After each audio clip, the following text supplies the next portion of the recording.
Bharat Ratna doctor Babasaheb आंबेडकरांचा photo फाडून बाबासाहेबांचा अपमान केला। संविधान रक्षणासाठी गळे काढणारे व पुरोगामित्वाचं राजकारण करणारे महाराष्ट्रातील महाविकास आघाडीचे घटक पक्ष व तथाकथित समाजसेवक हे किती मोठे ढोंगी आहेत हे पुन्हा एकदा स्पष्ट झालेलं आहे। याचा आंबेडकर प्रेम म्हणजे पाखंड आहे हे उघडकीस आलेलं आहे। स्वतःला पुरोगामी म्हणवून घेणाऱ्या शरद पवारांच्या गटातील एका नेत्याने भारतरत्न डॉक्टर बाबासाहेब आंबेडकरांचा फोटो फाडून बाबासाहेबांचा अपमान केला, पण तरीही तथाकथित पुरोगामी वर्ग व संविधानप्रेमी गट गप्प बसून तमाशा बघतो आहे। त्याचं झालं असं की मनुस्मृती या पुस्तकाच्या विरोधात जितेंद्र आव्हाड व त्यांचे कार्यकर्ते आंदोलन करत होते। मात्र या आंदोलनात जितेंद्र आव्हाडांनी बाबासाहेब यांचा फोटो फाडून टाकला। आता विचार करा की हीच घटना महायुतीतील शिवसेना किंवा भारतीय जनता पक्षाच्या नेत्याकडून घडली असती तर या ढोंगी संविधानप्रेमी लोकांनी किती तांडव केला असता। पुरोगामी टोळी उजव्या विचारांच्या पक्षांना आंबेडकर विरोधी म्हणून प्रचार करते, मात्र काँग्रेस, शरद पवार व त्यांचे समविचारी पक्ष आणि तथाकथित विचारवंत हे आंबेडकर विरोधी आहेत हे उघड सत्य आहे।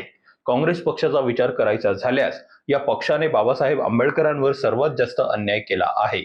बाबासाहेब जेव्हा मुंबईतून लोकसभा निवडणूक लढत होते तेव्हा जवाहरलाल नेहरू यांनी बाबासाहेबांविरोधात प्रचार केला व त्यांचा पराभव झाला। स्वातंत्र्यानंतर तब्बल 4 दशकं उलटून गेली, पण काँग्रेस पक्षाला बाबासाहेबांना भारतरत्न द्यायची गरज वाटली नाही।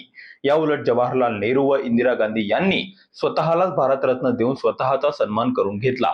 बाबासाहेबांचा इतिहास पुसण्याचा प्रयत्न याच काँग्रेस पक्षाने केलाय। काँग्रेस पक्षाचे पिल्लू असलेल्या शरद पवार गटाने त्यांचा हाच आंबेडकर विरोधी वारसा पुढे चालवला आहे। शरद पवारांनी आजीवन आंबेडकरी जनतेच्या भावनांचा फायदा उचलून स्वतःच्या राजकीय पोळ्या भाजल्या आहेत, मात्र त्या बदल्यात आंबेडकरी जनतेला काय दिलं तर ते फक्त खोटे आश्वासन। आज ज्या जितेंद्र आव्हाड यांनी बाबासाहेबांचा फोटो फाडून टाकला आहे त्यांची दलित विरोधी मानसिकता वेळोवेळी पुढे आली आहे।